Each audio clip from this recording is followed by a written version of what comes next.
So with $8.5 billion headed to public schools across the state, the question remains, is that enough to fix the deep budget holes facing districts here in El Paso? Well, Christian Andrade checked in with local parents and school leaders to find out whether they think this new money will really make a difference or if it's just another short-term fix.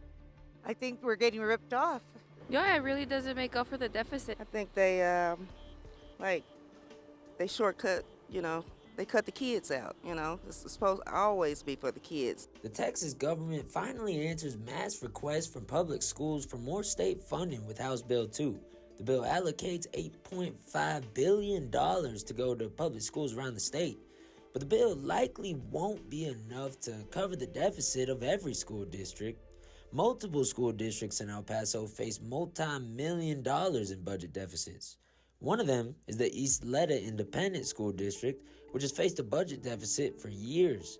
They shared a statement with KFOX 14 responding to the signing of House Bill 2. They said, quote, "It likely won't be enough to cover our entire budget deficit, but exact figures are still being finalized." Meanwhile, Socorro Independent School District estimates the added funds will be enough to balance the deficits. We're still working through those numbers, but so far it seems what's left over may be just enough to balance our budget. And Canutillo Independent School District says they think the additional funding should be enough to balance their deficit too. They've gotten it down to $1.5 million from $6 million, but they did take the hit for it.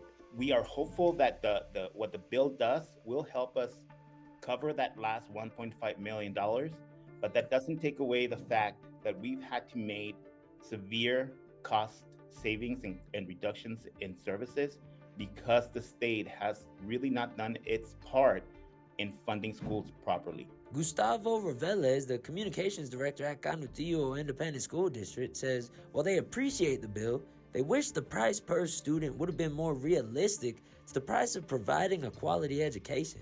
Just on inflation alone, we would have liked to see a 20% increase to the student allotment. Some local parents I spoke with agreed. It's better than nothing, but the issue does need to be addressed, and maybe the state of Texas can contribute a little more. Quit cutting our kids. Quit taking away from their education. They need this money. We need this money. Go kids! Now that was Christian Andrade reporting. Now we reached out to the El Paso school district, but they told us they couldn't get a statement to us in time.